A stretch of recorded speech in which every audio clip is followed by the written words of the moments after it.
հանդիպումը կարելի ասել այդքան էլ տեղի չունեցավ, որովհետև զալ մտնելուց մենք մի քիչ ուշացած եկանք մոնոլոգ էր եւ մոտ մի կես ժամ մոնոլոգ էր, մի հատ հարց տալիս էին 15 րոպե 20 րոպե պատմում էր այս 2-3 տարվա ընդհանուր լղոզած ինչ որ արտահայտություններով, չգիտեմ ինչ, արդարանալով, ներկայացնելով դասարանցիներին, ընկերներին օրինակ բերելով, ֆիքսելով, որ հա ես ֆանատ եի Արցախի, բայց Արցախը տվեցինք, դե հիմա ֆանատ ես Հայաստանի, Հայաստանն էլ ես տալու։ Ինչը ես խոսք ուզեցի, արտահայտեցինք, որ այս ամեն ինչը ինչ կազմակերպել է այսօր ինքը այստեղ ծածուկ, նորից կրկնեմ, հա, ծածուկ, դա պարակտման, հերթական պարակտման բերող իրադարձություն է,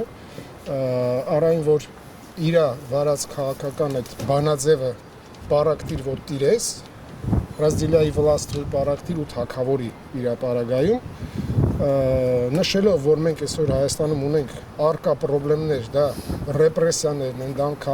մեր քաղբանտարկյալներն են, Սամվել Կարապետյանը, Սրբազանները,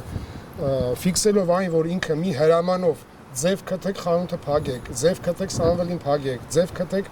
եկեղեցականներին փակեք, ձև քտնենք իրան փակենք։ Ես նշելով այդ ամեն փաստերը, որ անիմաստ բան էր եւ իր այսօրվա քայլը, որ դա հերթական խորացումն է պարակտման, մեր պրոցեսնի դիմումը ներկայացրեցինք եւ դուրս եկանք։